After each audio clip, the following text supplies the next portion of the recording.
नमस्कार, स्वागत आहे तुमचं माझ्या एका नवीन रेसिपीमध्ये। आज आपण चितळेचं प्रीमिक्स वापरून गुलाबजामुन बनवणार आहोत। रेसिपी स्किप न करता पूर्ण बघा, लाईक शेअर आणि सबस्क्राइब करा। मस्त असे रसरशीत गुलाबजामुन आज आपण बनवणार आहोत। चितळे बंधूचं 200 ग्रॅमचं गुलाबजामुनचं पॉकेट घेतलेलं आहे आपण इथे।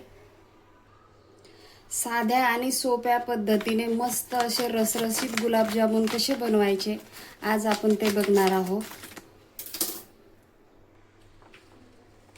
गुलाबजामुन प्रीमिक्स एकाच वेळी संपूर्ण हे पीठ वापरायचं आहे, पीठ ठेवायचं नाही। गुलाबजामुनचं पीठ मळण्यासाठी 120 मिली पाणी वापरून आपण पीठ मळून घेणार आहोत।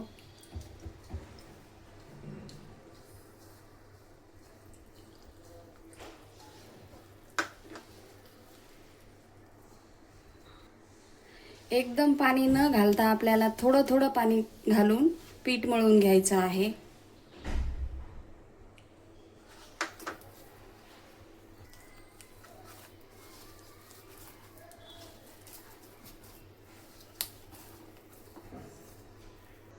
एकशे 120 मिली पाण्यामधून आपलं थोडंसं पाणी राहिलेलं आहे। 1 चमचा तूप टाकून घेऊया।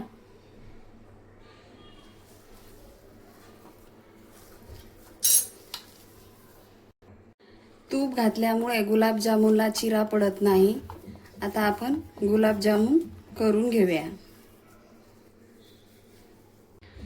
हाताला तेलाचा किंवा तुपाचा वापर करायचा आहे आणि गुलाबजामुनचे गोळे बनवून घ्यायचे आहे आपल्याला। हव्या त्या आकारात आपण गुलाबजामुनचे गोळे बनवून घेणार आहोत।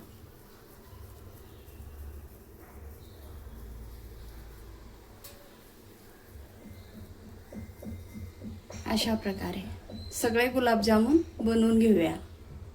हव्या त्या आकारामध्ये आपण गुलाबजामुन बनवून घ्यायचा आहे। इथे गुलाबजामुन बनवून झालेले आहे, आपण आता तळून घेऊया। गुलाबजामुन तळण्यासाठी गॅसवर आपण कढाई ठेवलेली आहे, तेल टाकून घेऊया। तेल किंवा आपण तुपामध्ये सुद्धा गुलाबजामुन तळू शकतो। मीडियम फ्लेमवर आपल्याला हलकसं तेल गरम करून घ्यायचं आहे। तेल आता हलकसं गरम झालेलं आहे, आपण एक एक गुलाबजामुन सोडून घेऊया।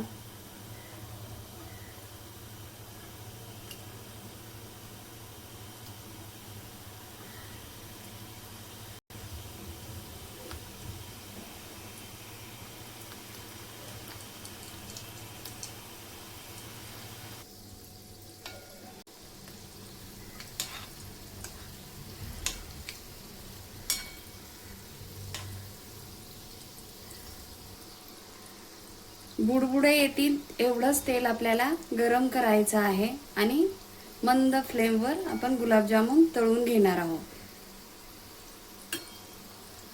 सुरुवातीपासून ते शेवटपर्यंत आपल्याला गुलाबजामुन स्लो फ्लेमवरच तळायचे आहे। गुलाबजामुन आपण फास्ट गॅसवर तळले की गुलाबजामुन आतून कच्चे आणि बाहेरून तळले जातात। 5 ते 6 मिनिटं तळल्यानंतर गुलाबजामुनला मस्त असा तांबूस कलर आलेला आहे, आपण आता काढून घेऊया।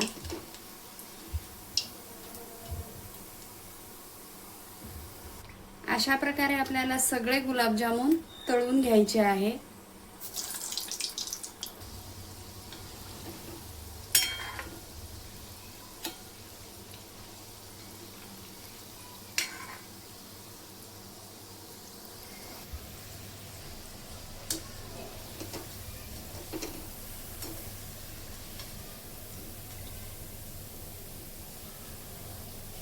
सगळ्या गुलाबजामुनला तळताना एकसारखा कलर आलेला आहे आणि गुलाबजामुनला अजिबात चिरा पडलेला नाही।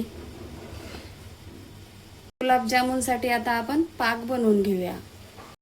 गुलाबजामुनसाठी आपण पाक बनवून घेणार आहोत। तर 4 वाटी आपल्याला साखर घ्यायची आहे आणि 4 वाटी पाणी घ्यायचं आहे। 4 वाटी साखर ही 600 ग्रॅम झालेली आहे, तर आपण 4 वाटी पाणी टाकून घेऊया। इलायची कुटून घेतलेली आहे ते घालूया। गुलाबजामुनचं पाक बनवायच्या वेळेस अजिबात घट्ट पाक बनवायचा नाही, पातळच पाक बनवायचा आहे आपल्याला.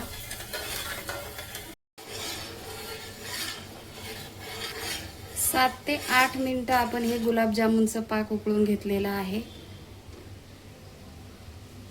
आपल्याला जास्त घट्ट नाही करायचं आहे हे.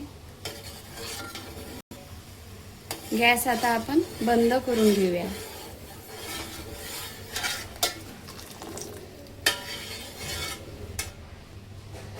गरम पाकामध्येच आपल्याला गुलाबजामुन टाकून घ्यायचे आहे, म्हणजे गुलाबजामुन रसरशीत आणि स्पॉन्जी होतात. 3 ते 4 तासासाठी आपण हे गुलाबजामुन मुरून ठेवणार आहोत.